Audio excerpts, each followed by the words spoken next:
What do you get when you put an RTS on the shattered planes where you don't directly control units? Watch on and find out.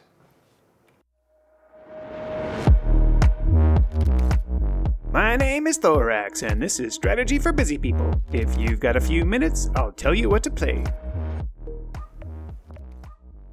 I don't typically like RTS games, but something about Driftland, the magic revival by Star Drifters, caught my eye. I've got just over 3 hours in this game. If you've ever read any of the Stormlight Archive series by Brandon Sanderson, you're familiar with the Shattered Plains. This game somehow gave me those vibes almost immediately, although it doesn't have anything to do with the fantasy series. A bunch of mages went to war long ago, and they totally screwed up their planet. They came together to forge a peace, and inevitably, everyone finds themselves at war again. Are you surprised? The game has many of the familiar RTS tropes. You have to build resource extraction buildings because those resources are required to construct specific units. Certain buildings enable the construction of those specific units. Other buildings allow for the upgrade via skills of those same specific units. Similarly, you have a population cap on both your general worker population and your fighting unit population. Where things begin to get interesting and start to diverge from classical RTS tropes is that each of your buildings that use workers has a configurable number of workers. Buildings have a base gold cost, and your population has a base food cost, so ensuring that you are producing sufficient gold and food for your requirements is critical to not going bankrupt in either of those areas. Presumably, the bankruptcy of food or coin will end your game, but I never got to that point. You do have this nifty auto-manage button to handle balancing some of your important resources, but honestly, I found it to be a little too eager to produce food way over the minimum requirement, so I often reverted to manually managing those things anyway. Most buildings can be upgraded and have an upgrade path that is dependent on the upgrade path of your castle. As you upgrade your castle, you can hit those higher upgrade tiers for your buildings. Mostly, building upgrades end up producing more of a thing. Upgraded resource extractors can have more workers, which means they can extract more. Upgraded unit production buildings have a higher unit cap, which means that they can produce more total units. This, too, is a key differentiator. One of the first human unit buildings is the Knight's Garrison. You can't just spam out knights as long as you have the resources to produce them. The building itself has a unit cap, which starts at a lowly 2 units. You either have to build more garrisons, which have their own upkeep costs, or you have to upgrade the existing garrisons if you want to deploy more knights. The aspect of the game that is really and truly divergent from the RTS genre is that you have no direct control over your combat units. Well, that's not entirely true. They did add a classic RTS mode where you can control units directly, but I didn't try it.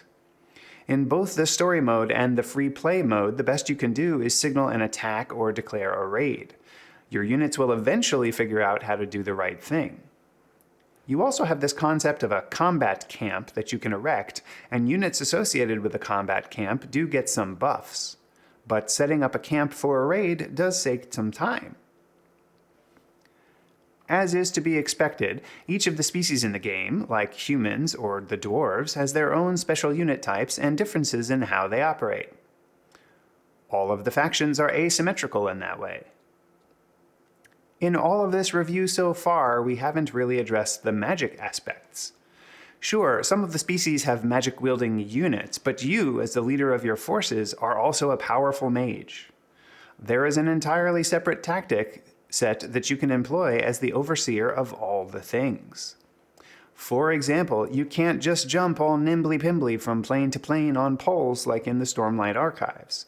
No, much like in the Stormlight Archives, you need bridges. But bridges alone aren't enough because many islands aren't close enough to construct a bridge. Fortunately, the game offers a magic movement mechanic where you can cast a spell and drag an island over towards your existing empire. Then you can finally connect it with a bridge. You also have the magic ability to open a temporary portal between 2 islands, which has the same effect as building the bridge. It makes the island part of your empire, and your units can waltz to and fro. But the portal will run out of magic charge at some point, which can leave units stranded or buildings or cause other problems. There is a skill you can learn that enables you to recharge these gates, but your magic mana is also a finite resource. It can be mined, though, as long as you can find an island that has it.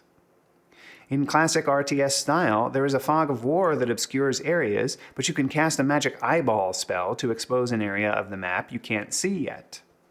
Note that your castle and you have a finite limit to the range of your magical power.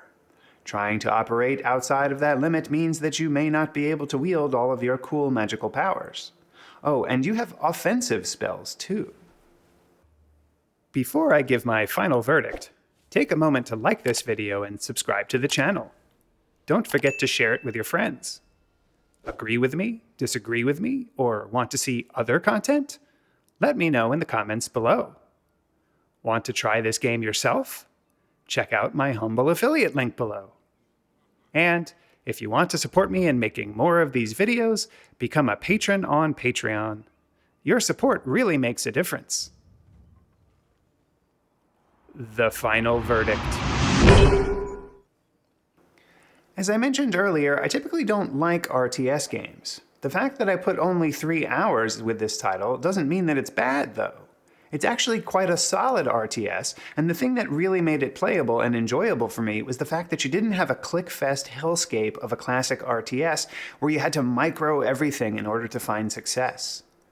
The different campaigns are reasonably interesting, if not predictable, and the free play scenarios offer a good bit of randomness. There is some awkward English in a lot of the tutorials and notifications, but you can look past it. You know I have no friends, so I didn't try any multiplayer options, but they are there for those of you with social lives. On my trademarked 3-point score scale of avoid, meh, and I forgot to eat, the humans had bread and the dwarves had hogs, but while this game was a good bit of fun, eventually I had to retreat to my own magical food construction facility so that I could conjure up something tasty to sate my appetite.